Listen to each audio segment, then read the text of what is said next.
David Lichtenstein, and welcome to the Yeshivah Shalmaila. Today we'll be discussing climate change, global warming, and environmentalism. And this is a topic that the truth is has not been discussed much in Jewish circles, basically forever. And I think that the reason is, let's face it, for the last 2,000 years we've been running from Romans, chased by Crusaders and Cossacks, trying to survive Germans. We haven't really had the time or the luxury to worry about the environment. But Baruch Hashem, Arabs too today if you live in Eretz Yisrael, but today for many other Jews, we have the ability to look around us and say, are these real issues? Are these Torah-dika issues, or are they not? Well, what does Hashkafa Halacha say about these topics?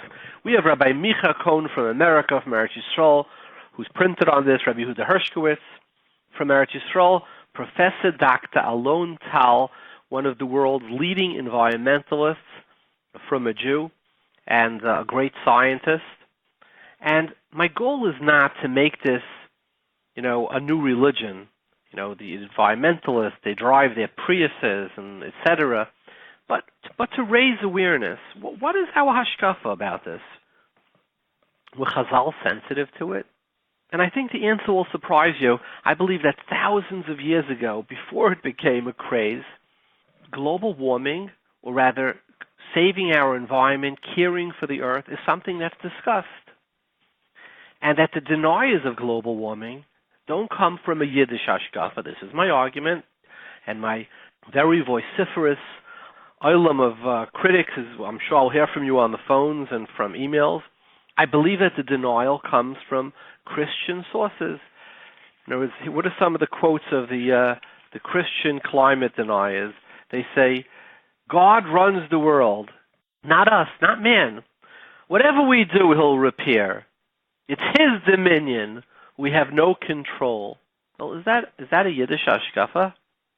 Or alternatively, they write something like, from Oisei Ish, they say Oisei Ish brought salvation to the world. It's a world, I'm paraphrasing obviously, that's after Tikkun. He died for our sins. We can't do any damage to the world. So are these Yiddish hashkafas? Before we begin our program, I want to hear something interesting. The Rashke Bahag, I say this blushing sagina, of the anti-vaxxer movement is this fellow Del Bigtree, who's not a scientist, not a physician. He's basically a darshan, an orator, without any training.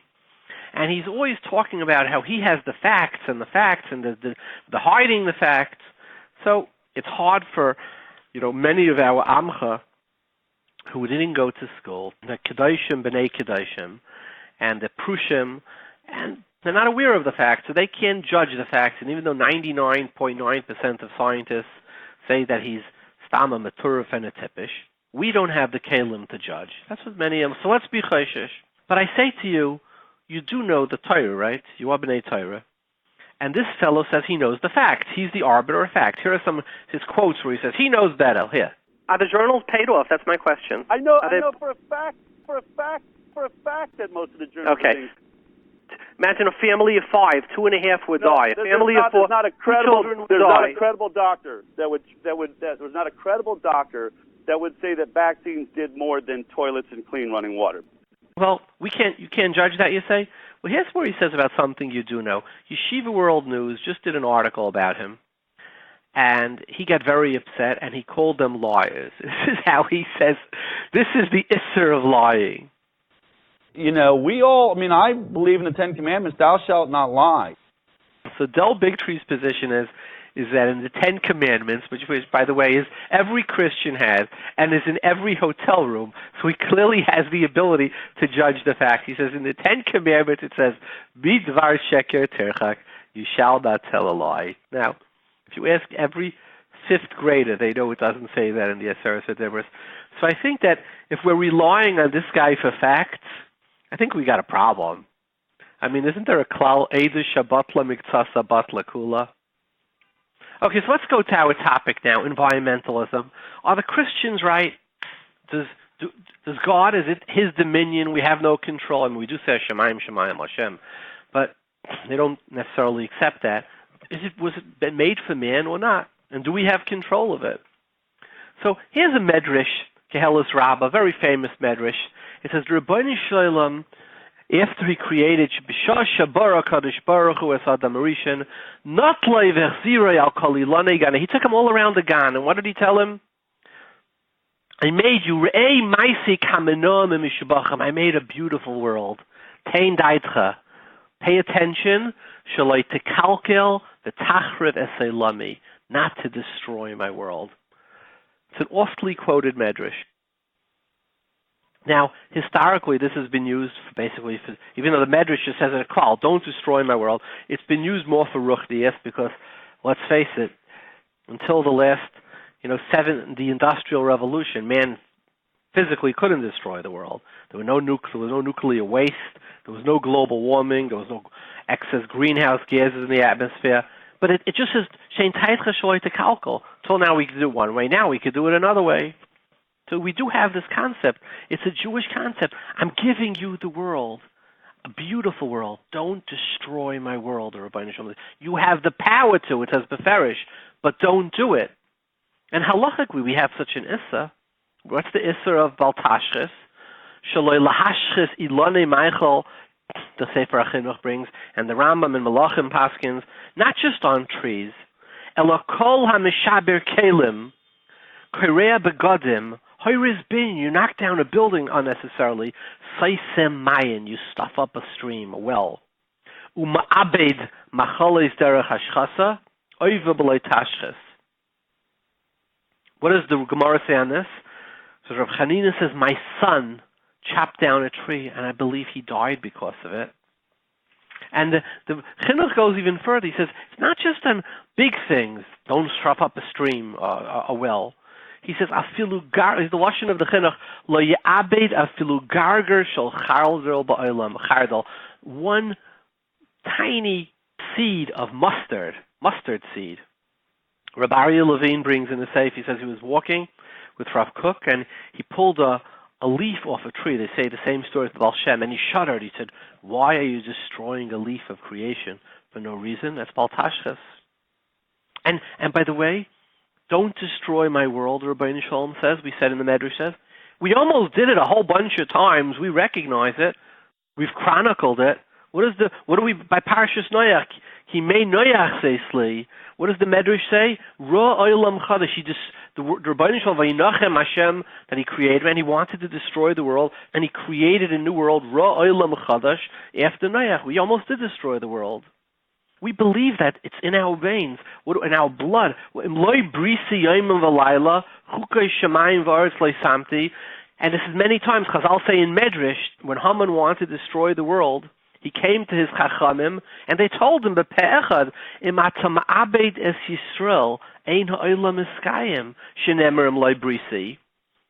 so what's he saying? That yes, it's your world, and you can destroy it, and there are ways to destroy it. You can destroy it by Averis. You could destroy it by not learning Torah. By Yaakov ben Yeshaya, it says, with Chatzoyim, it says, Bikesh HaKadosh Baruch Hu lahachzir ha'olam l'tayu. By Rebbe Akiva, it says, he went to be Ma'idiyah. The Gemara in Bamati, another case, he says that Rebbe Lezer, they wanted to put him into Cherem. He said, be careful, let me go tell him, because if somebody angers him, Machrev ha'olam l'kula, he will destroy the entire world. He says, without me there is no purpose, I will destroy the world. It was given to us. By the Asara Harugei Malchus, it says, they were crying. The Rabbi Shalom says, "Im titzak shlishi yapoich ha'olam l'toyu v'vayu." The Rabbi Shalom gave us the world either to be mesaked or l'chas v'shalom l'hepach. By Psik the Rabbi, after the Chorban, it says, "Ba'isa shago kol Yisrael b'pchia." He said, "Amra Kadosh Baruch Hu kol masha barasi loy barasi ela b'shvil elu." And the Rabbi Shalom wanted to be master ha'olam l'toyu. By the way, I believe that one of the reasons for the Teichacha, which is so incredibly frightening, is when the Rabbeinu Shalom came from the vast Olam Atayu, from the eternity of nothingness that preceded Tzimtzum, right? He came and from all the trillions, endless trillions of planets we know, more than grains of sand on the earth, we've discovered that now, like the Torah writes, we've had this thousands of years, right? What is it?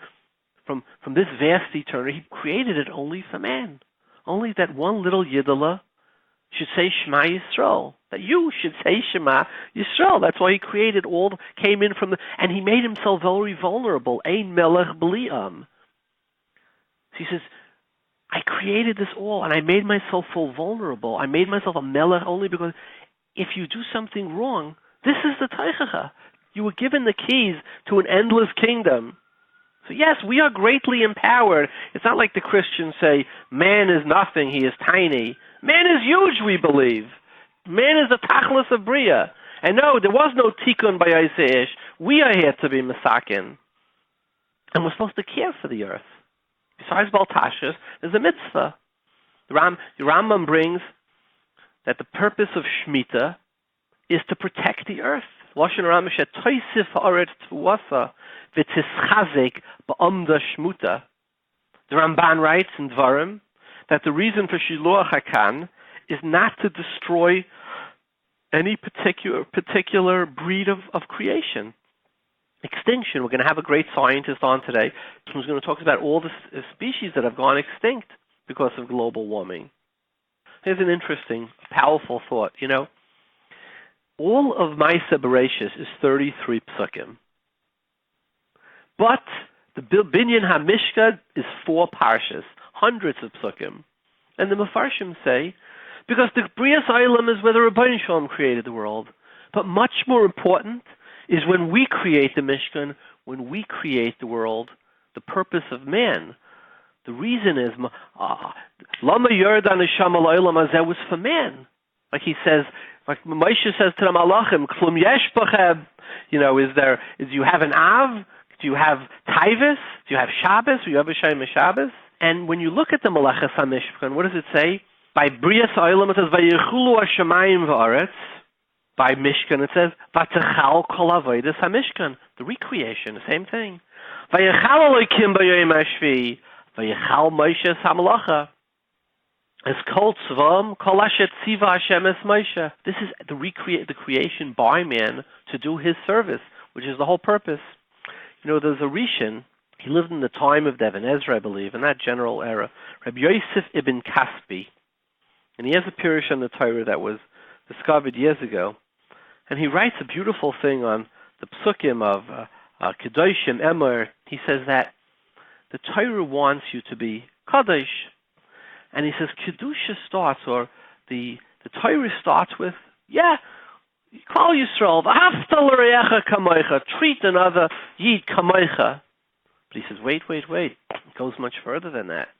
When you're at war with an enemy, and you capture an enemy, a slave woman, what does it say? The mitzvah of Yifas Tayar.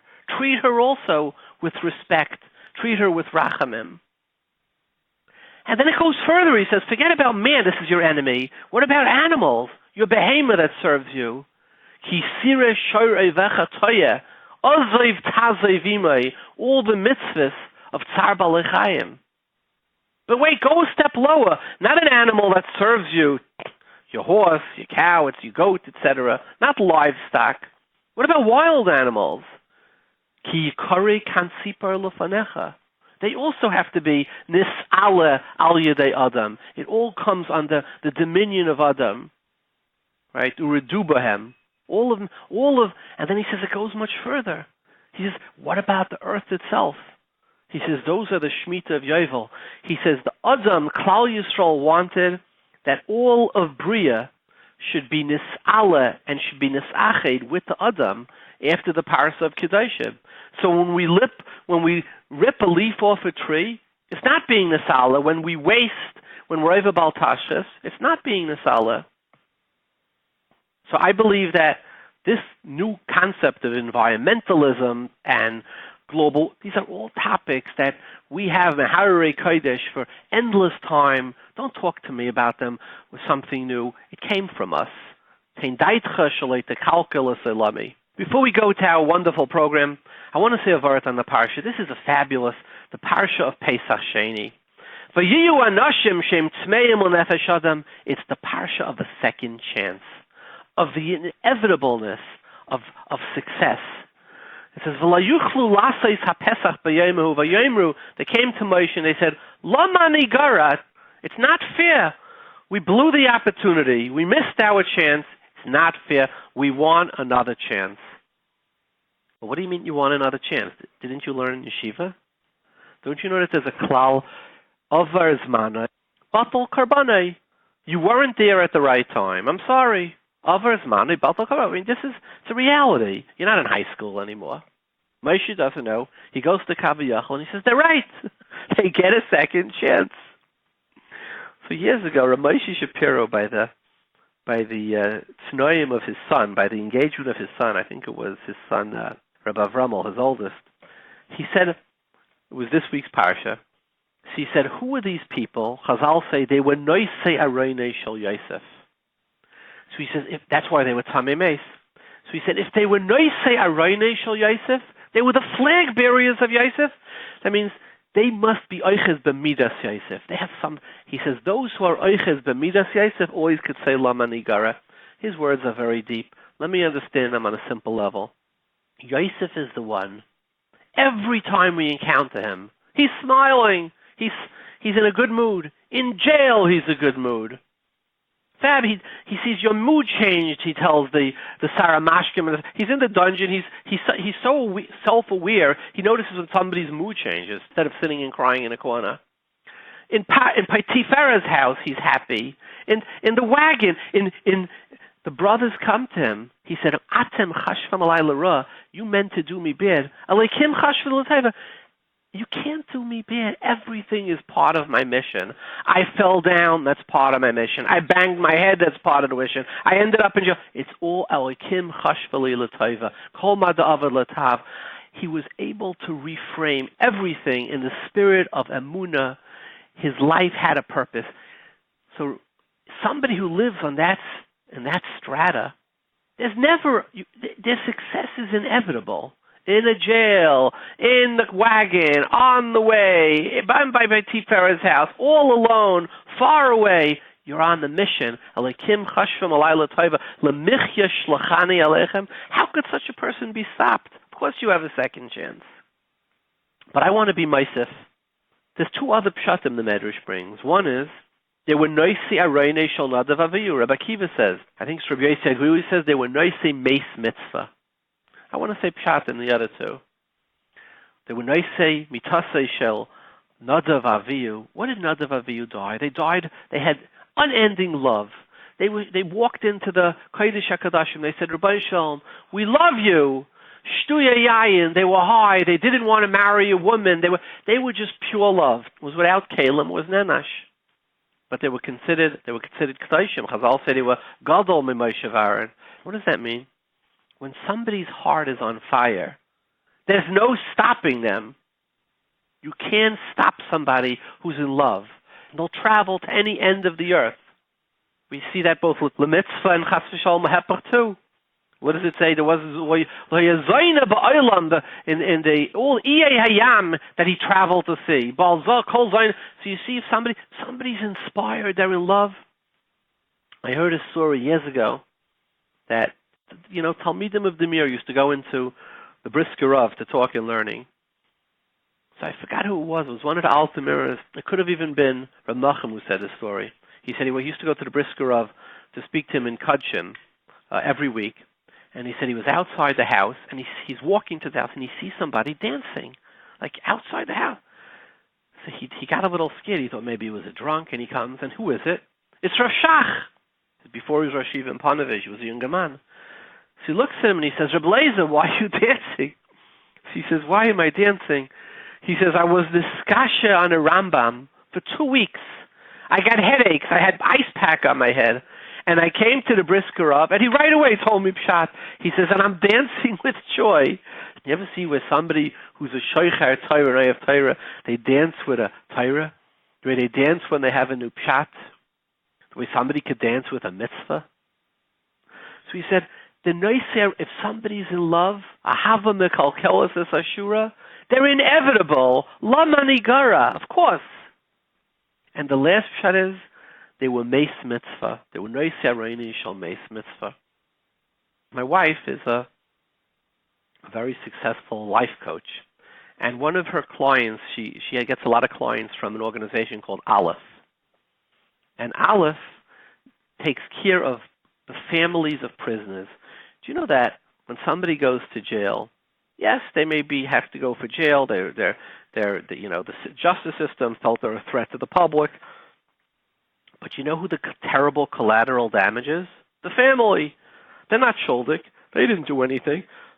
And they become mamish michutz lamachane. Their parnasa is impacted. Their covet is impacted. The children get ridiculed. An organization to take care of the families of prisoners. And I have to tell you, you know what the concept of a meis mitzvah means? A meis mitzvah means somebody who has nothing. He has no krivim. He's the lowest rung of the ladder. Right? What does it say by the Kohen Gadol? Only for a meis mitzvah. Only ba'amai he can't. The meis mitzvah is called chutz la'amai. Who? The guy in jail. We all know meis mitzvah. Somebody who is so tzabrachen, tzaklap, mamish, ein alein, right? This organization, they take care of a modern-day meis mitzvah. And you know what's interesting? Can cover for them. I challenge you. I'll give you $100. You know they have all the Shabbos magazines, with the pictures of the different Rebbes and Tzaddikim and this, making Hanukkah candles and all. Show me a Rav from Aleph in one of those magazines, lighting Shabbos candles or Hanukkah candles, whatever it may be. And of course not. Why? Because nobody gets covered for taking care of the Beis Mitzvah. Everybody wants to carry the beer of the Gadol Adoyer, of a Talmid Chacham, of a Mechubed. Who wants to carry mitasei of him? Who wants to get so much dirt under their nails? Even though, by the way, if you want a chumrah, the Shitas Rashi is that somebody who takes care of these people, Mekayim 36 times, Ger Yasam Almano Oisana. Rashi says it doesn't just mean a Ger Yasam Almano, it means any umlal, a person who's in ganzen zeklapt. Mekayim, it's a metaphor, Ger Yasam Almano. So it's one. Adarab, it's the chashuv, the mitzvah, 36 times in the Torah. But can covet hatmanish for them. And what happens to these people? Those who are Isaac and Kiruv, with Freya people, they have all. You know what happens? There's a chash in their mind. You know what? I'm really being damaged. I have Freya people by my table, which I have all the time, and people criticize. They say, you put yourself at danger. You put your children at danger. You could be a Rav in a Farukta Makam in the world. What do you do for Chiduch? I'm in danger. And if you're Isaac in all these things, what happened to my learning? Pirish mimenu miktas anhedrin. V'ratzi l'roivecha people. But you know what? There's also, the Yerushalmi writes, that Teirasei misbareches. Somebody who does something, right, by a Chassidim or Rishonim, something magical happens. Yes, the knowledge of Torah should be diminishing. Their covet diminishing. They're in Rikers Island. I got an email from the fellow who runs it, some tzaddik, Bayarski, for sure, Lamed Vav tzaddik. He says he's in Ethiopia. He's trying to get a yid out of a jail in Ethiopia. Right? Can grace the covet. You know what's tough? And you lose. You know what? It says about a meis mitzvah. They said, Lamani Gara, should we lose out because of what we're doing? And Rabbi Shalom said no. Came back to Moshe. These are the people, they always get a second share. They will never lose out because of it. And if you keep the purest Torah, you're the one who never machnis yourself into Mekaymis Asfekis, your Pesach Rishon is only with matzah. He says, all these people, they can have chametz in their house, and when they bring their Karban Pesach, because they live in a dual world of chametz and matzah. When somebody's a Shesuya Yayin, he's not checking for chametz. This parsha is about those who live and they can never be denied. Those who either live with the betachin is atem chashem alay l'ra l'michya shlachani. It's all in my shlichus. Those who are in such love, they don't look at dvarim gashmiyim. They say, for a mitzvah, I'm going to follow my dream.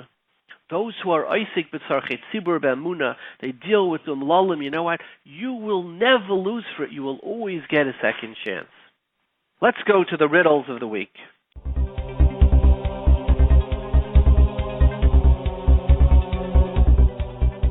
Here are two riddles. This week's parsha. Adoni Moshe Kleim, Yeshua, the ultimate Talmud, an elder who made an mistambim b'machna Moshe. He says, Adoni Moshe Kleim, Pella, the Shach Paskins, in Reish Mem Gimel, Reish Mem Daled, in that zip code, where he talks about the halachas of kavod of your Rebbe. You're not allowed to call your Rebbe or your father by his first name. Zok the Shach, and even if you say Kvod, Meori, Hagoyin, Atzadik, Reb Zalman, you're not allowed to say it. Why? You're not allowed to call your Rebbe by his first name, even with all the titles. Did the Shach forget it up in the pasuk? Adoni Moshe Klaim, ultimate Talmud talking to the ultimate Rebbe, Moshe Kibel Torah Sinai, right?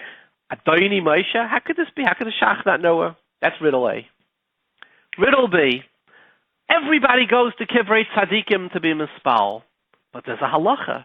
What is the halacha?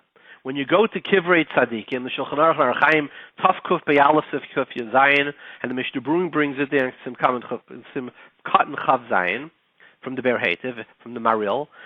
Lo Yosim Magamosei Neged, you don't be mispal to the Mesim, he says, Chash V'Shalom. You spal Me'akadosh Baruch Hu, Sheyitin Rachmim B'Schus HaTzadikim. And the Bach, in Yeridei Yisayf Sim and Reish Zayin, brings, Hamispalim ala kfarim nirim kidorshim ala meis. Don't daven to the tzaddik. You walk like kidorish ala meis. Daven the schus, the bach, the shach, whoever, Ramosha, whatever, the Rebbe, whichever tzaddik you're going to. In his schus, I should be a geholfen. You're not davening to him. Here's the pella. What does it say? Vayalu banega vayavei adcharin kolev went the nishtata hal kivrei avos. He davened to by Kivrei Avos. Zok the Gemara in Saita, Amar Rava, right? Amar Lehen, he said to them, Avoisai, my holy Zedis, mine and yours, Avram, Yitzchak, Yaakov, Avoisai, Bikshu Olei Rachmim, She'inotzil, Me'atzas Meraglim. He's davening to the Avos. We have a Bach, we have a Rabbeinu Paltiel, the Ber Hativ, the Mishnah Brura, V'chulu. They say that, the Maril, right? The Eli Ashkenaz, late 1300s. What does he say? You're not allowed to chas v'shalom b'mispal ala mesim. Gemara neged the Shulchan Aruch. Those are our two riddles. Let's go to our guests. We have on the phone with us Rabbi Micha Cohn. He's a Talmid of Long Beach. He grew up in Boston. A Talmud of Reb David Feinstein, a Maggid Shiur, both in Long Beach and in Lakewood. Welcome, Reb Micha. Thank you so much. So, Micha, you wrote an article about climate change, and it got a lot of response. And so let me ask you, do you believe that climate change, which a lot of Christian fundamentalists seem to believe goes against Amunah, B'tachin, do you believe that to be a Jewish view? I think we have to back up a little bit. In other words, the focus of my article was, in general, what's our attitude to the world around us? In other words, should we care about these things? Is it interesting for us, or should we just be worried about how am I going to put my child through Yeshivah, and how am I worried about keeping my mitzvahs, and does this affect us as from Jews? And really, I'm not a scientist, but the point that I just made was that there are some very interesting makayros as far as the fact that we need to respect the world around us. Now, does that mean that the whole scientific idea of climate change is something that we accept from a halachic point of view? Not necessarily. But I think those makayros are important just in our general approach to these things, that we should at least be interested to think maybe there's something to this whole thing. Now, I'm curious. The Chazal and Poskim frequently say that, an Ummah, a Roifei, a Filu Akum, who's a Mumcha, is Neman, right?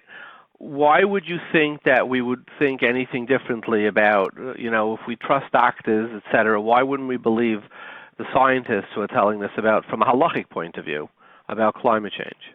It's a great question. It's one of my favorite topics.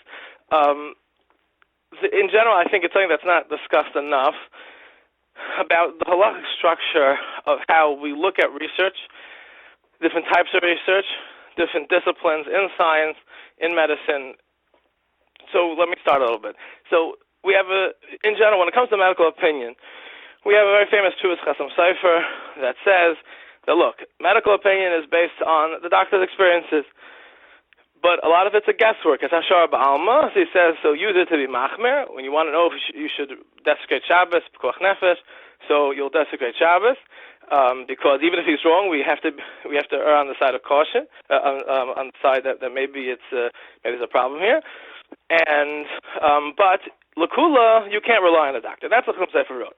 Then you look a little bit later in the Tshuvas farm, like the Shem Aryeh and the Marsham, there was a changing in the approach to medicine, in Halacha, and that was once they developed certain basic instruments to be able to visualize certain things, so then all of a sudden they said, no, we could go both ways. We could go L'chumra and L'kula. I mean, the level of, they felt there was much less guesswork with certain types of things, like today, you say a woman is pregnant and there's no heartbeat on the fetus.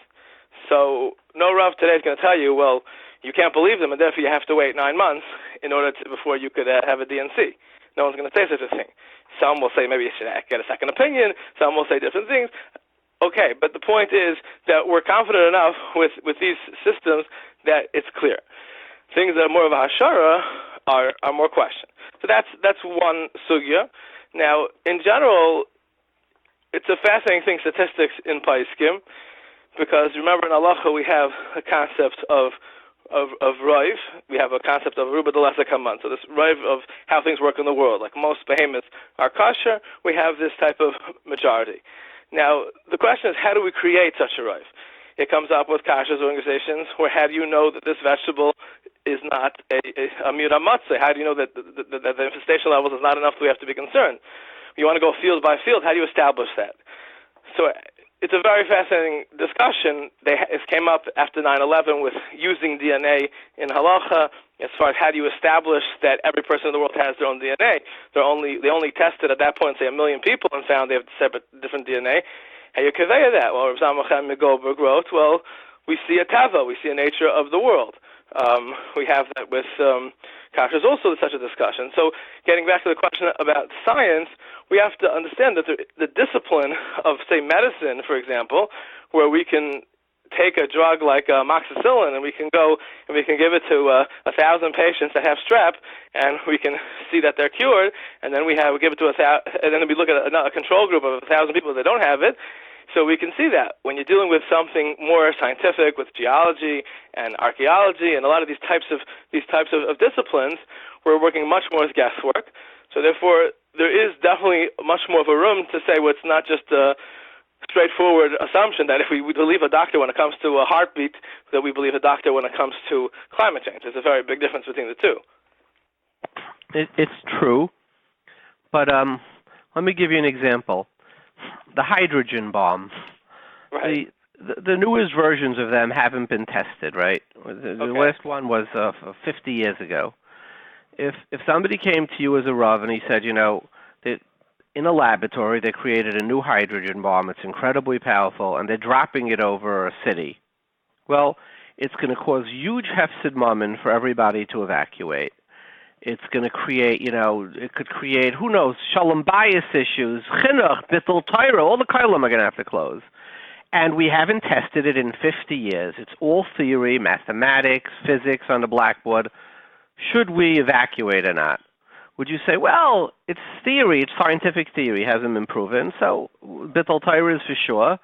Parnas is for sure, this is theory, everybody stay home. Would anybody in their right mind say that? There are things in science that can't be tested. We'll know in 30 or 40 years or 50 years whether 1 billion people will die because of drought, rising water levels, and this and that. So should we wait the 50 years and wait for the bomb to come? Or does somebody say, look, these are the same people who tell our elevators which floor to stop on. They probably know what they're doing. It's 97% of them. There's no reason they should be lying. They have nobody's paying them, right? So of course we should do it. It could be true what you're saying. I think there's a difference in halacha between a yachid, each individual asking a shaila, is something mutter asur, and then when you're dealing with the responsibility of countries, so that's a different level of responsibility. New York City has to plan for the future. That's not tam tiyat to say, well, we shouldn't think about it's going to be in 30 years, because to them 30 years is now. So I think on a Medina level, then we do have to be worried about things further in the future. Whether or not this is the case or not, it's possible. More than that I can't tell you, but what I see as far as the halacha, that's a scientific question, and Api halacha, I'm not sure. Let me just go back. The Gemara in Tainis and Daf Chav Gimel says the story with Chayni Amagal, and it says he saw a person who was planting a charuv tree, a boxa tree, and he said, how long will it take for you to have boxa? He said 70 years. He said, you're going to live 70 years? He says, the guy said to him, he says, the reason I'm eating boxa today is because somebody planted the tree 70 years ago. So my obligation is to plant it for my children. Right. So the Gemara seems to imply, do we have a responsibility for the next generation? Very clearly we do. Right. So it's not just sort of like an American public policy thing. It's if we were in Eretz Yisrael, we would say, look, certain behavior, like smoking, it's an effect that could often not occur for 25 or 30 years later, the accumulation of toxins, etc. Does that mean because it's not right in front of us we shouldn't do it? I don't know. I don't know if that's, Chachamim of Bereishai and halachically. So I think that if the same scientists who tell you that an elevator go up and down, 97% say we are certain that the buildup of CO2 is causing change, and 5 or 6 of the most warmest years in recorded history are since 2010. Right. I would say halachically, from hashkafically and halachically, we should be very concerned. Like, we don't want to be there, when they drop the bomb, oh, you were right or you were wrong. That's how I see it. Well, what's wrong with my reasoning? So I don't have a personal opinion, honestly. If it's a question of being prudent about the future, why not? I think the people that are uncomfortable with it have to do with the fact that a lot of the constructs that they're using have to do with areas of science that from you are not so comfortable with. It has to do with the age of the world. It has to do with a lot of these other constructs that there are serious, hashkafa issues with them.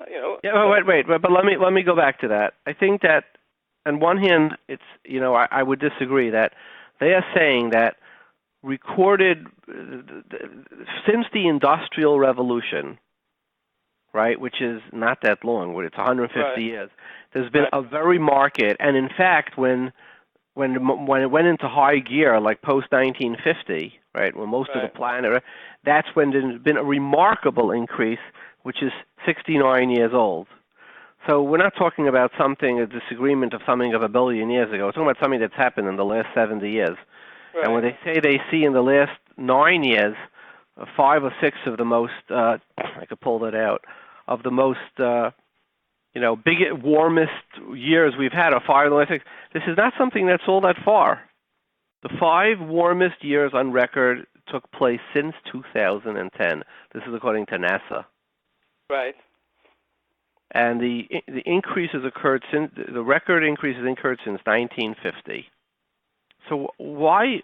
So Christian theology is the backbone of those who are against it. Right. And a lot of the quotes that they say are things like, God, God's in control. Mm-hmm. It's God's earth. And I don't think that's a Jewish concept. I think our concept is Hashemayim Shemayim Hashem Varas Tasel of Nayadam, and it's our earth that if we're Zoicha, we're Mekayim, and if not, we destroy it. And we have the whole concept of Bal Tashchis is not to destroy the earth, right? And the trees not to destroy. The Rambam writes by Shemitah, it's to give the earth the ability to recover. Right. We have the concept of ripping a leaf off a tree, that it's brought both in Hasidus and it's brought in Rabbi Yashiv Shver writes about it. The Shultas Yavitz, but many write that we have a responsibility to the earth. So that we almost destroyed the earth in the Doira Mabel. We almost destroyed it in the Doira Flaga. We almost destroyed it with chet. We didn't destroy it with not being careful with ecology. Well, but Bal Tashchis is also a chet. And So when the Rambam writes that Bal Tashchis says, don't rip a beged. Don't destroy a kli that you don't need or a beged you don't need. That's also a chet. Right, but the difference is that, I think to say that from a Torah hashkafa that we need to care about the world and about Hashkas 100%, to sell it as if we don't do this, the world will be destroyed, that's a big statement. And as will the Rabbi Shalom let that happen if everyone is foolish and doesn't know anything about all the science? Say that all the science is true, but no one understands it, no one believes it. But everyone's tzaddikim gemurim in every other aspect of their life. We believe Bashkaf that Abish is going to destroy the world because we burnt carbon emitting fuels. I don't know. That's an interesting concept to me. I mean, we believe that it's very much in our hands to destroy the world, right? You have the famous Chazal that says "Tein da'itcha shaloi tekalkel v'tachra v'seilami," which still interprets in a ruchnistic way. Well, it could be in a ruchnistic way. It could be in the Medrash is not referring to doesn't discuss ruchnias agashmias. It says "Tein da'itcha shaloi tekalkel v'tachra v'seilami." That's what it says. It doesn't say anything about ruchnias. You could say it's referring to ruchnias, or you could say it's not referring to ruchnias. The Mesilas Yesharim in Akdama says it's referring to chet. Okay. Well, it's certainly referring also to chet, but it doesn't mean it's referring exclusively to chet. Right? The Medrash continues. V'loi oid, right? It says the story of Moshe Rabbeinu. Right? So it's certainly referring also to chet, but it doesn't mean it's referring exclusively to chet. And the idea that we were brought here, l'sakin olam, b'malchus shakai. In other words, the idea is that we are the purpose of the earth, and if there would be no Torah, there would be no earth. If there would be no Klal Yisrael, that would be the earth, is very counter to this Christian, theocracy that says, no, it's God's earth, it's not man's earth. No, it's man's earth. We were brought here to be Mesakin or Machrev. So, are you sure that this concept that it's sort of like it's some type of a theology that I don't know if it's a Jewish theology. That's my point. I haven't taken a position either way on that. Yeah, here's another. This is he testified in Congress. As a Christian, I believe there is a creator in God who is much bigger than us, and I'm confident if there's a real problem, he'll take care of it. Well, I don't know if that's the story. We saw many times that the Rabbi Shalom said, you can destroy the earth. If you keep asking questions. So I'm just grappling that why some from Eden seem to feel that it's a Jewish theology. And I'll tell you more than that, I think that the whole concept of the Teichacha is that when Kaviyachal came from the Olam someplace in the vast Olam Atayu and he decided to create this world, he created one planet in all of the universe where there's Bechira, right? He put the Adam and he created a concept of Ein Melech B'liyam. So the Rabbi Shalom made himself on some level very vulnerable, Ein Melech B'liyam. And the fury of the Teichacha is, I entrusted you with all of creation.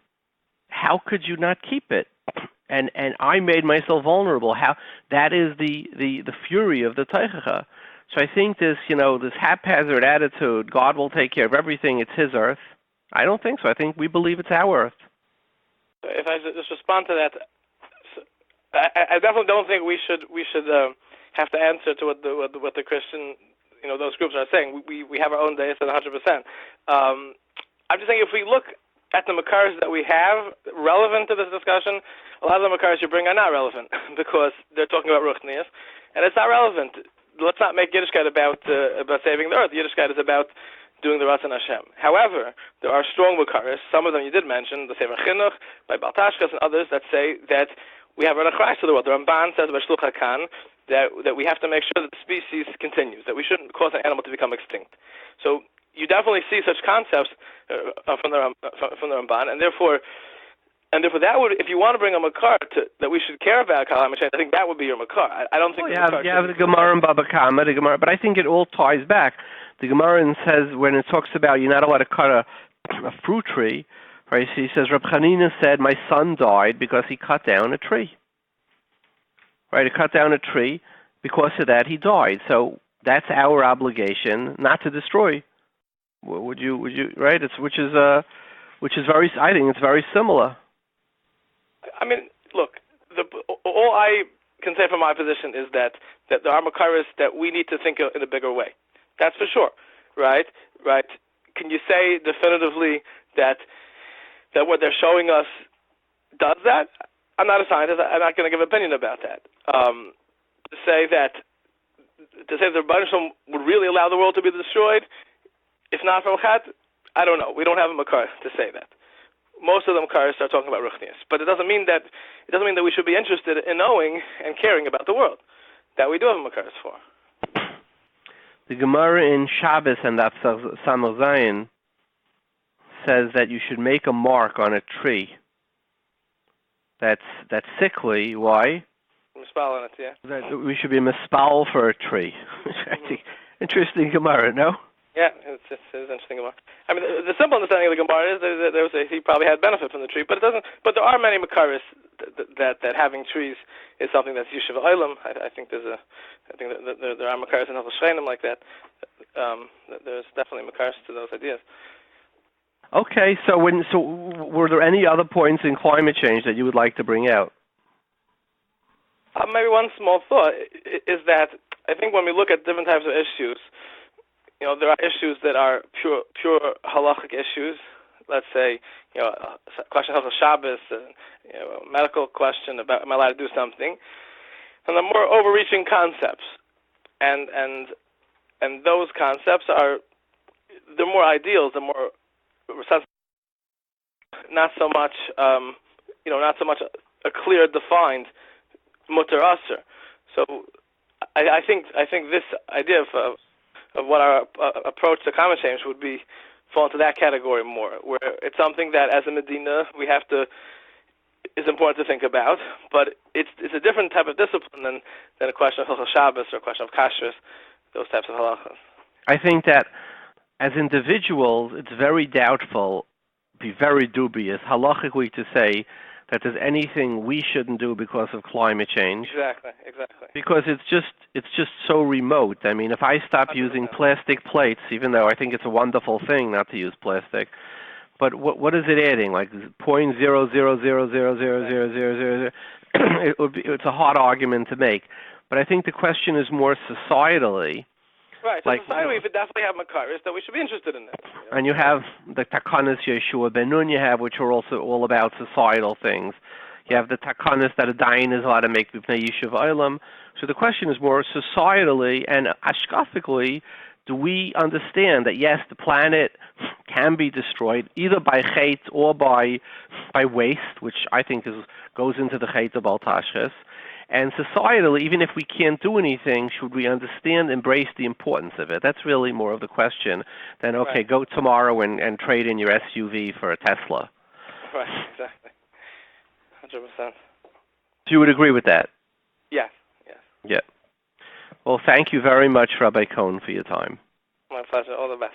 Talta, bye-bye. We have on the phone with us, from Yerushalayim, Rabbi Yehudah Hershkowitz, the Talmid of Gateshead, Ponovezh, Brisk, Moshe Shapiro, and he will be speaking about climate change. Welcome, Rabbi Yehudah. Thank you, Reb David. So, Rabbi Yehudah, the vast majority of scientists, and I don't have expertise in this area, so I use Wikipedia and NASA, which is the American National Association of Scientists. It's over 95%, 97% of them believe that climate change is real, and that the Earth has warmed up by 1.6 degrees, just really in the last 60 years or so, and the 5 warmest years on record are since 2010. That means in the last 8 years, the 5 warmest years that we have on record. The oceans are warming, etc. So why wouldn't we believe that this is true? And then why wouldn't we believe that, that we we have an obligation to protect the Earth, which is questionable, but you could certainly, take that position. we can go into that separately. Why wouldn't we believe in that as from Eden? There's a number of issues here which have to be discussed. So let's go through them one by one. That the Earth has warmed by 1.6 degrees in the last 100 years or so. It's actually less than that. It's 69 degrees. It's 68 years. The last 68 years or so. Okay, I didn't to be honest check up recently what the numbers are. I remember that when I read about it, it was 0.8 degrees. So maybe it is 1.6 degrees. I don't know, but let's assume for argument's sake it's 1.6 degrees. The critique of that particular number is a gentleman by the name of Freeman Dyson, a very, very brilliant scientist who denies climate change. He says that it's very hard when to take into account all variables in order to get at this precise number. When you're measuring temperature, you're measuring a huge amount of variables of humidity and air pressure and so on and so forth, and all these have an impact on temperature. And so he denies that at all there is a meaningful climate change. But we're going to say he is one opinion, and he might be wrong. Okay, he might be wrong. Let's assume that there is climate change. But let me not go to that. Let me respond whether he is wrong or right. I have no idea. Right. I don't have the expertise, but I know that the Shulchan Aruch Paskins in Tafrei Shud Ches, and it's widely quoted in many. Let's say you have a question. Somebody needs chemotherapy. Mm-hmm. And you would have 97% of doctors say you should use this prescription. Mm-hmm. And you have somebody like a Freeman Dyson, an outlier opinion, who says, no, use some other. So the Halachah is, and all the Paiskim will say, you go after Roiv, and especially when it's a Roiv, it's a miyat that's at 3%. It's a miyat that ain't a nicker, ain't a shchiach. The Marsham talks about, but it's certainly a Roiv, a great Roiv, right? Mm-hmm. So halachically, if this was a medical opinion, you would have to. Let's say it wasn't a medical opinion. Let's say you had an elevator, and 97% of technicians said this is the right way to do it, and 3% said the other way. Freeman Dyson could be among them. Halacha says, now the outlier opinion, which we don't paskin like, is the Ramban, and the Ramban says is that Yachid is such a mumcha that everybody recognizes him as the expert in the world, he could outweigh a Rav. But we don't know that Freeman Dyson is considered by the rest of scientists as a super mumcha. So halachically, both like the Rambam and the Ramban, you would go basar the Rav. So why wouldn't that apply in this situation? The reason being is because when we talk about a medical question, it's a morally neutral question, where this guy didn't need this treatment or that treatment. It doesn't really make a difference to very many people. And so you can assume that the doctors are not going to be invested one way or the other, and therefore they're going to give an impartial and a correct opinion as far as they are able. But however, the question of climate change has become a matter of dogma, a matter of religious belief for vast portions of society.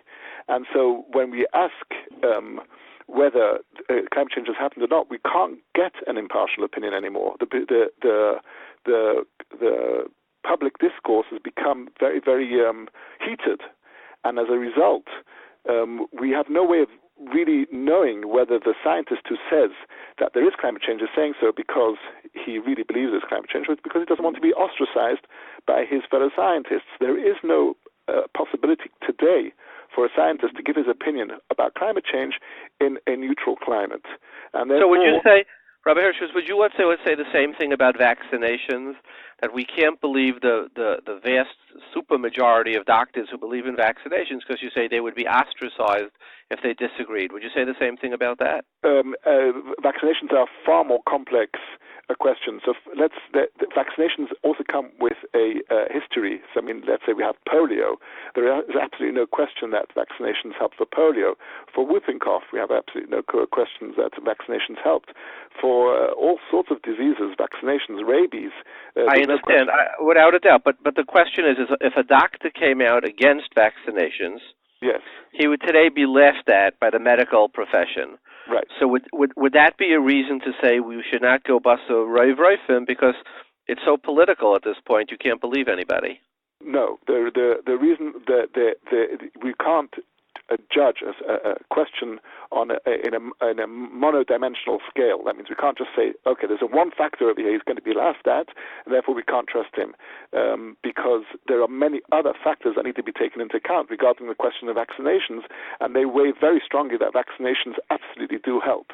So, yes, it would be a factor in our decision. It certainly would be a factor, because doctors are subject to pressure just like anybody else, but it wouldn't be the main defining factor in deciding our question, because there's so many other factors that we have to take into account. However, when it comes to climate change, there's just it's much worse. The situation has become that you cannot say an opinion about climate change without being billed a liberal or being billed a crazy right-wing fanatic. But yet we find... Sorry? So you're saying that anything that's political, we don't go after rave. You're saying that the din of rave is not negay of something that's political? No. I'm not saying that at all. It depends on the particular issue. If something is political, it's a factor. But if it's not the only factor, then there would be other ways of deciding their issue. In this particular case, in this particular question of climate change, I'm not saying there are other issues that need to be discussed, which we haven't mentioned. Now, there are many. But let me just review that. There are many Christians who do believe in climate change. Right. So I'm saying there are people on both sides. You know, a Christian doctor doesn't have to worry about coming out on either side of it, because there are parties on both sides. Right. And since the majority of the scientists in this country are Christians, wouldn't you think that that they would be comfortable coming out on either side of the equation? Absolutely not. Absolutely not. Okay, so you're saying there's no... Okay, so there's no rave because of the fact that you're saying that they would be laughed at. I'm not saying that they're wrong. I'm just saying that we have to take their opinion with a What else? Okay, so then there's the climate change doesn't come just as a question, is there climate change or isn't there climate change? It comes also with a whole lot of baggage, and the baggage says as follows: we humans have been behaving in ways X, Y, Z, and as a result there is climate change, and therefore we have to change our behavior in order to reverse climate change. Okay, correct. That's what the argument for climate change. That's how it goes. Now. Right. And now, the argument against that particular position states as follows: yes, we're going to assume that there is climate change. However, the linkage between human behavior and climate change is something that is extraordinarily difficult to ascertain. We don't really have a model where we understand how weather works. The simple proof of that is that you can't give a weather forecast more than 2 or 3 days in advance. There are so many variables and so many questions, and there's a possibility always of climate being self-correcting in a certain way. We can discuss that if you like. So that is the moral argument made for climate change, which means we humans are evil or bad or selfish or what have you, and we need to change. That moral argument is very questionable.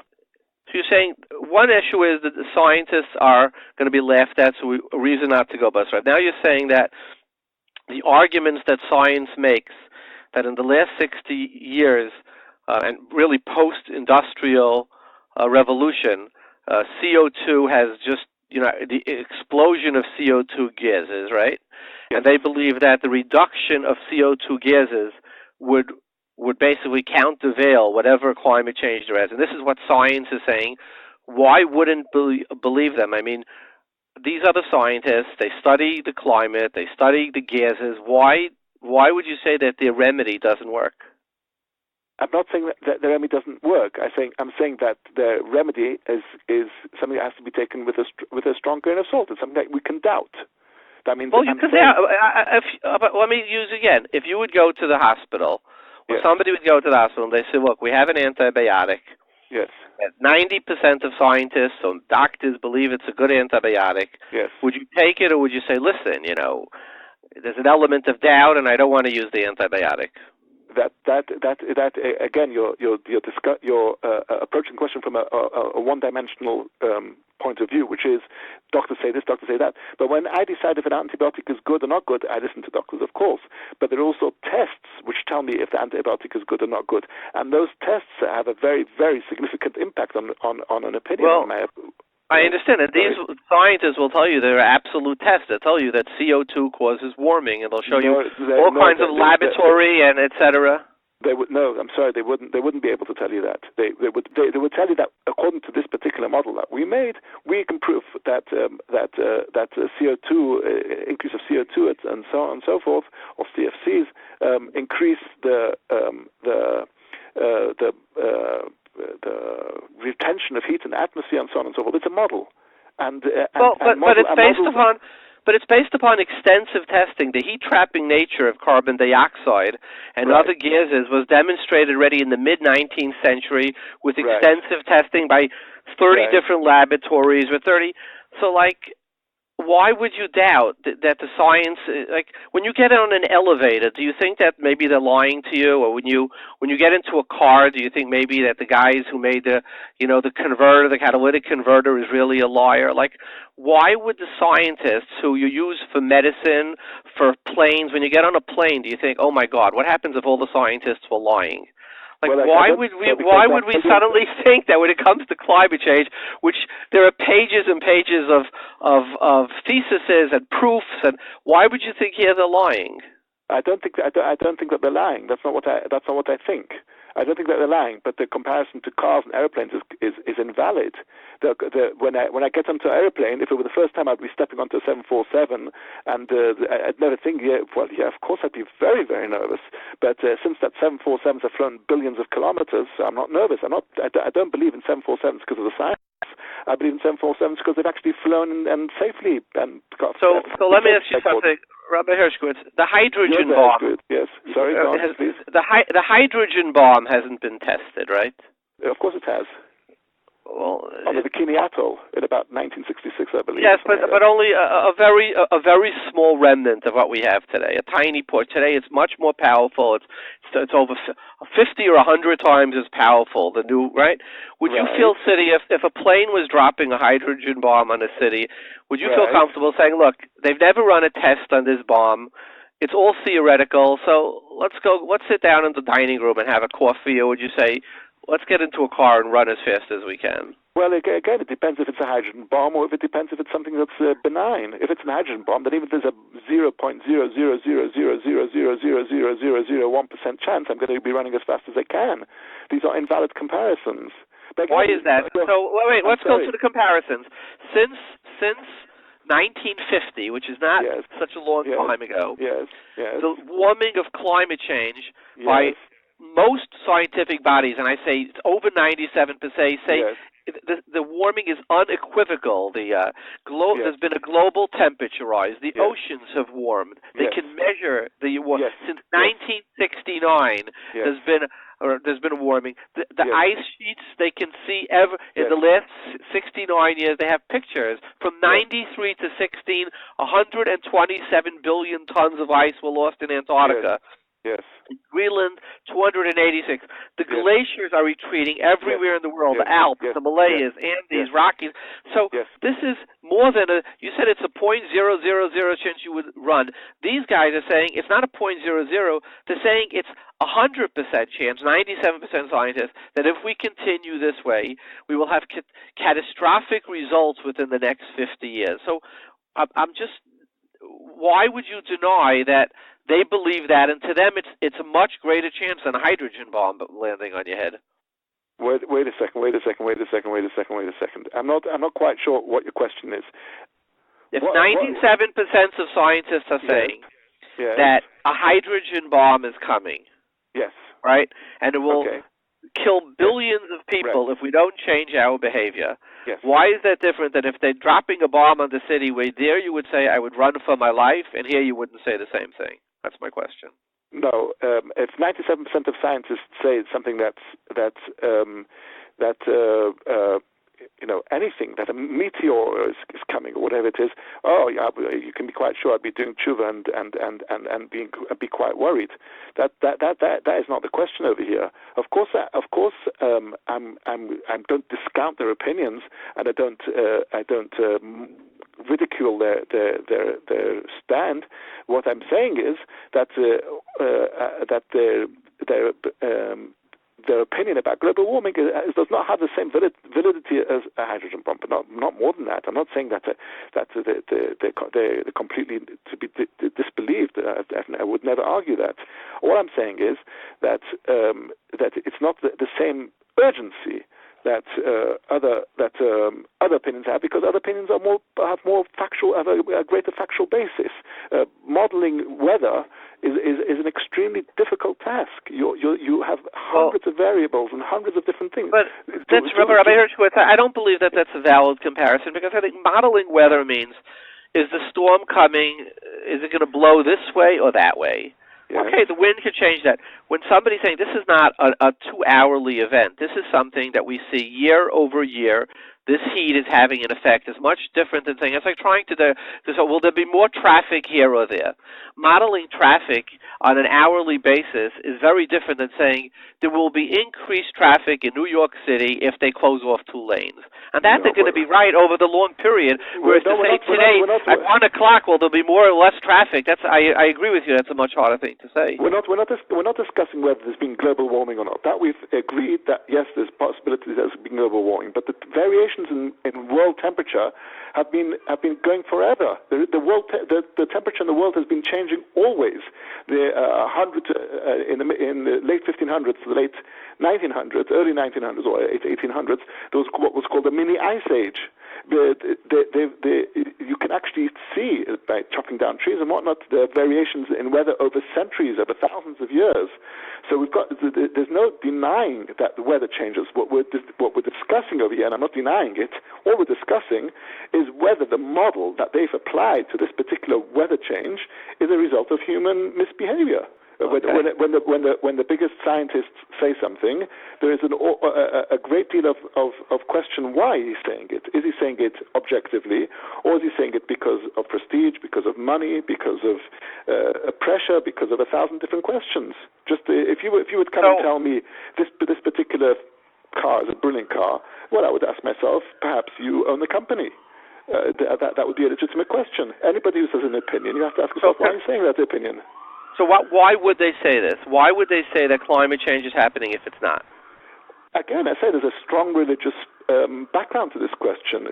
Being a liberal, there's a religious on both sides of this. Christians are split down the middle. So why would 97% of scientists follow one side of it? There's the other side that's just equally as much. I'm not saying that they're wrong, but I would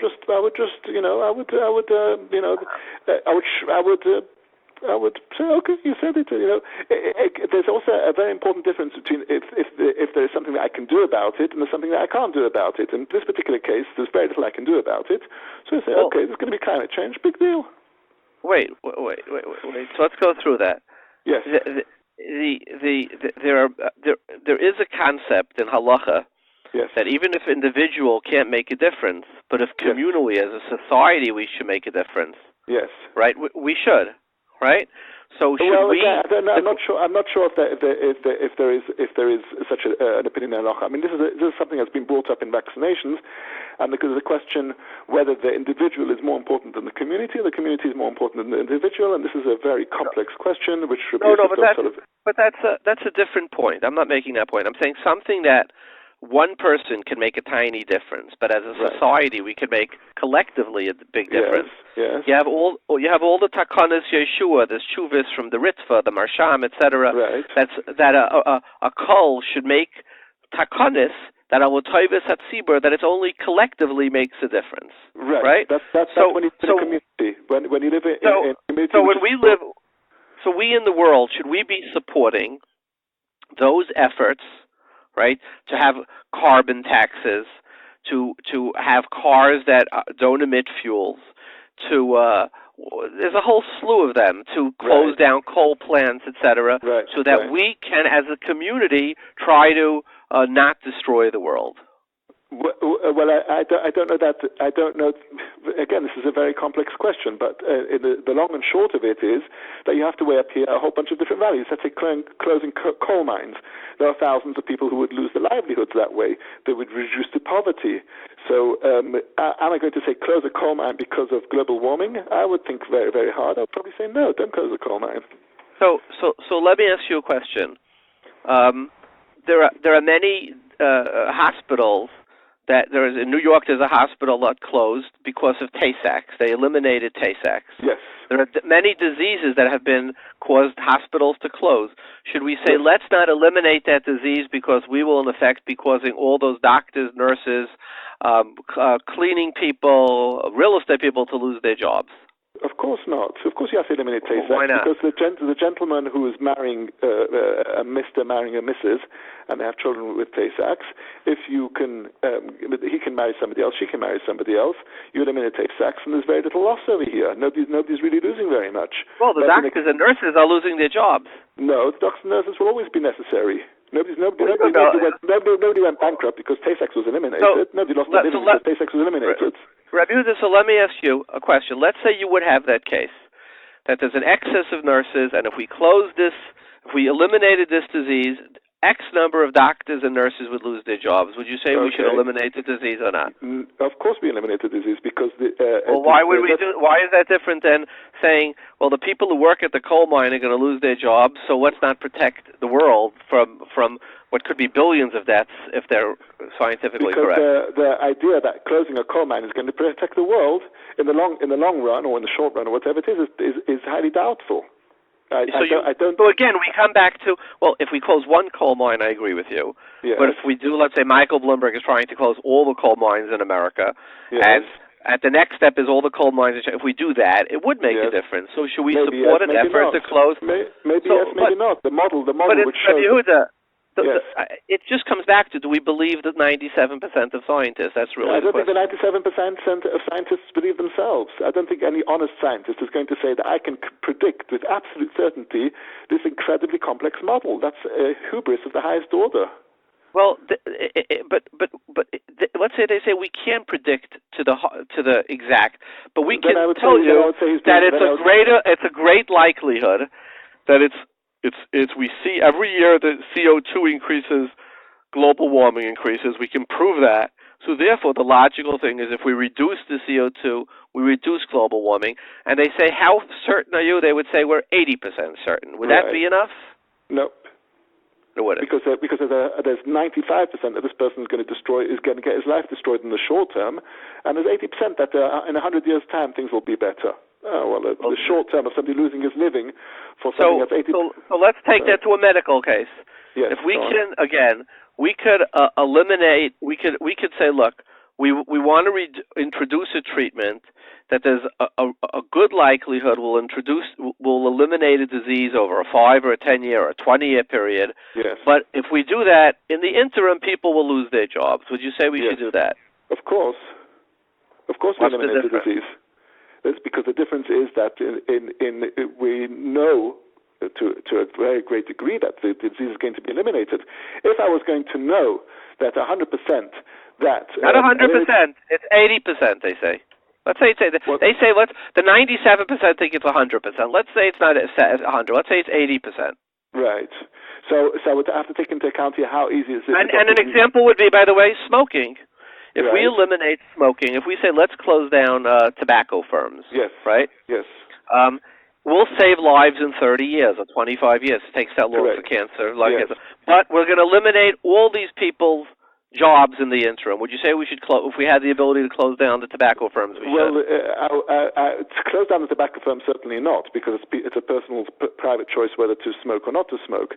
But just about tobacco, if you would actually close down all the tobacco, you would be causing unbelievable hardship and death to millions of people because the Social Security would not be able to afford the money necessary for the longer lifespan of people living as a result of they're not smoking.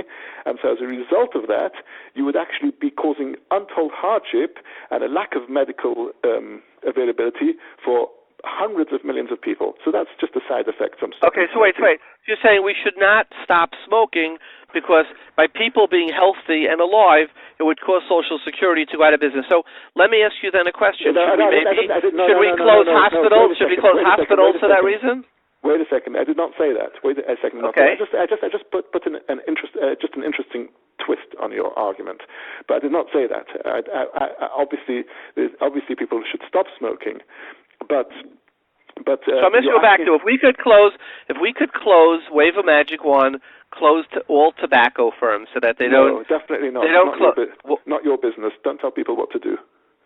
Whereas you think that if people want to basically commit suicide on some level, it's their choice and they should. Societally, we should not. I don't tell people what to do. If somebody wants to commit, I'm just curious, halachically, if somebody wants to commit suicide and you have the ability to stop them, should you or shouldn't you? Absolutely, but the question is, even though it's his free choice. Yes, you'd absolutely have to stop them. So if you can stop somebody from smoking, you don't think you should? Smoking, again, the chances of somebody dying from smoking are dependent on many variables. It depends how much he smokes. It depends on his personal genetic makeup. A heavy smoker. If you can stop him, would you? No, that's not my business. Okay. No. But okay, so let's go back to our case. Yeah, the majority of scientists say if we do this, it'll prevent global warming, right? And why wouldn't we halachically listen to science? You could disagree with them, but they believe that it would reverse this trend. Why wouldn't we? There are many variables here. You're asking me for a black and white answer. But they've taken these variables into their accounting. All the different variables, 97% say, do it and it'll reverse global warming. Why wouldn't we halachically have to listen to them? Well, because when we say that they've taken all the variables into account, we respect their opinion, of course, but we also say that there are large question marks at the various stages of their modeling. That's number one on one side. All I'm saying is that the question is so complex that even the greatest scientists can't have an absolutely certain opinion. And so when we have to examine this question, we take people's livelihoods into account. So we have to, weigh all of these are not easy questions to answer by any means, of course not. But I think it would be the greatest arrogance to come with absolute certitude. There's no way you can be certain. Rabbi Hershkowitz, what would take you to believe that these scientists are right is if in 30 years from now they are right, and there are droughts and plagues and a billion people died. At that point, you would say, "Well, I think they were right." No, I wouldn't. I wouldn't say that they were right in 30 years because because it could be that the temperatures would be rising regardless of any human intervention. This is an exceedingly difficult issue to model. What would prove to me that they're right is if we could somehow create 1,000 different worlds with 1,000 different cases, and we say this particular world is modeled like this, and this particular world, and then we could say, So basically, when the Shulchan Aruch says that we go basar roiv reifim, we go basar science, or we go basar boiv mumchim, you're saying that if we decide that this it's too complex, we could say, look, in this situation, we will not go basar roiv mumchim. We have I would say that doctors themselves would say so. I'm not coming here to. But halachically. It had a very complex halacha. It had a very complex medical matter. Yes. Incredibly complex. There are 20 different things, and you lined up 100 doctors, and 97% said it's incredibly complex, and this is what we believe you should do. And we don't even have a proof, and we don't have any proof. But 97 doctors said this is how to proceed here, and 3 doctors said, no, we don't believe. You would say, in this case, since it's incredibly complex, you would go after the 3 if you wanted to. Incorrect. The reason is that when you're dealing with 97 against 3, you've got to make a decision. There's no the fellow's here is coughing away. He's going to make it. He's not going to make it. You want to save his life. So you've got 97 objective doctors on one side, 3 objective doctors on the other side. Say, okay, I've got no choice. Got to make a decision. This is my decision. Over here, this is not the question. Over here, the question is, yes, the 97% of doctors say there is global warming. Incredibly complex question. Now we have to ask ourselves what to do, and we have multiple choices. And what are the multiple? What are the multiple choices? Close down a coal mine, not close down a coal mine. Well, it's just reduce the CO2 in the air or not. It's not. It's one choice. Yes, but when we reduce the CO2 in air comes at the question of the livelihoods of thousands of people, of the shalom bayis of thousands of people, of all sorts of complex questions. So at this point, you're saying that when we go basa mumchim, if it comes at the cost of people's parnasa, the 97% of the doctors, let's say they said, for example, 97% of the doctors said we have to do a procedure, and it's incredibly expensive. Yes. And it's going to come at the cost. You will have to go into debt, and 3% said don't. And you were the Rav, and the guy said, should I sell my house or take on a big loan to pay for this procedure that 97% said will keep the person alive, 3% no. What would you say? I am not a Rav, and that would be a okay, and not as a Rav. What would you say? I would have to ask myself, what does it require? I mean, maybe if he sells his house, he's going to get a heart attack because he's got no house left anymore. No, not a heart attack. Come on, he's going to have to. How do I know he's not going to get a heart attack? I'm not a Novi, neither are you. Okay. So you say you have to borrow $50,000 to save the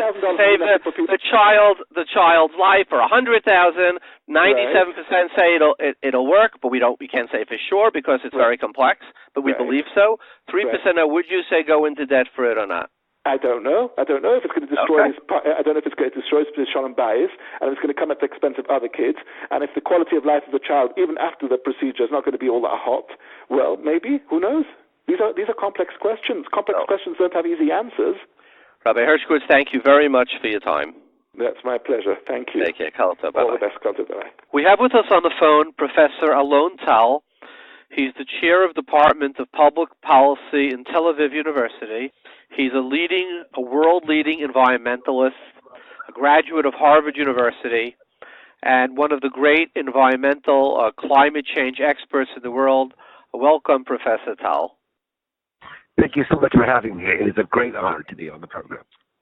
So, Professor Tal, how certain is climate change? I know a lot of people talk about it, and then you hear people who say, there have been changes in the past, there have been ice ages, there have been warming periods. Maybe it's a coincidence.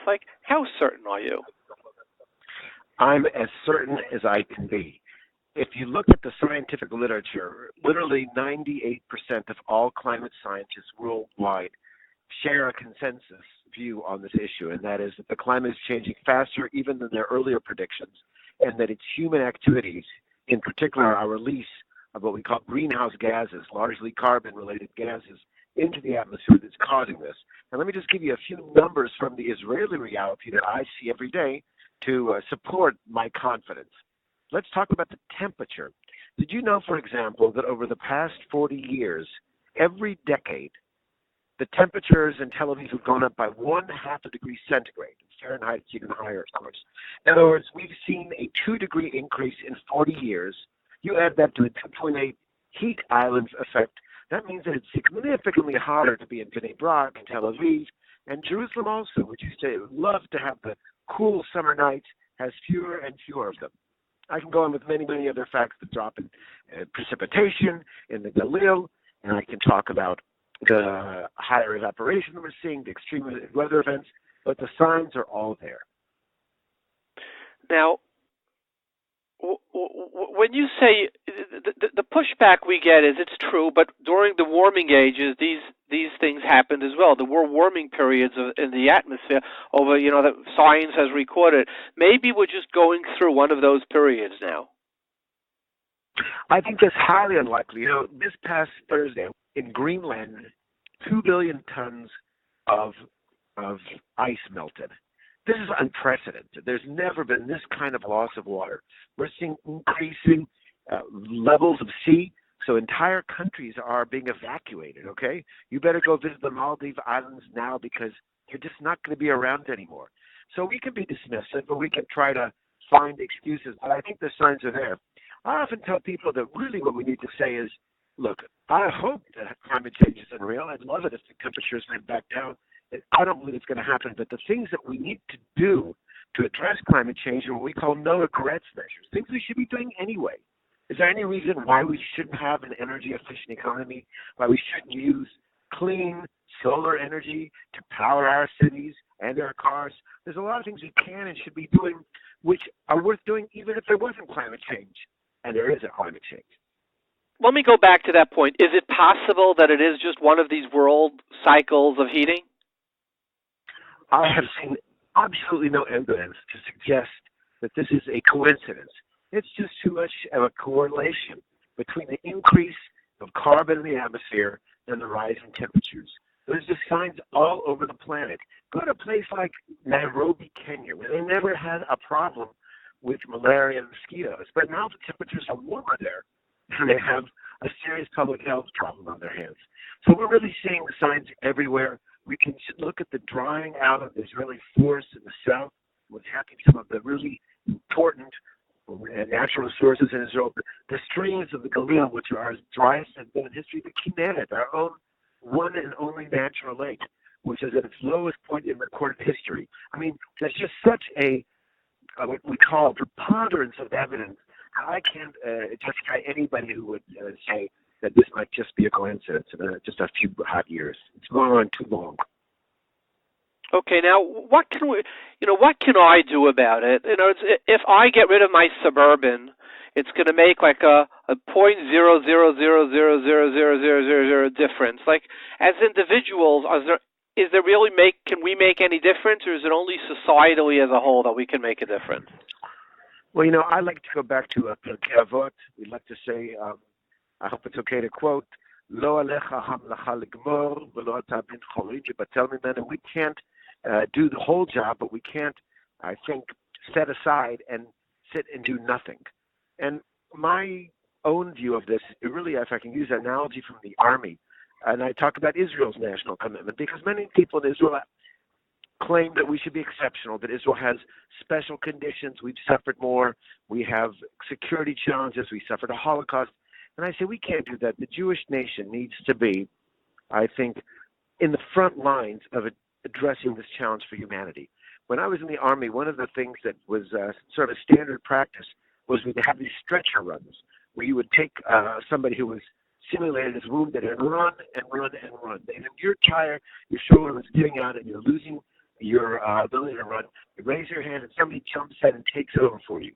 And my analogy is that Israel and Jewish people and all of us as individuals can't be the person who avoids going under that stretcher. We have to do our part. What will the world look like in 50 years if we do nothing?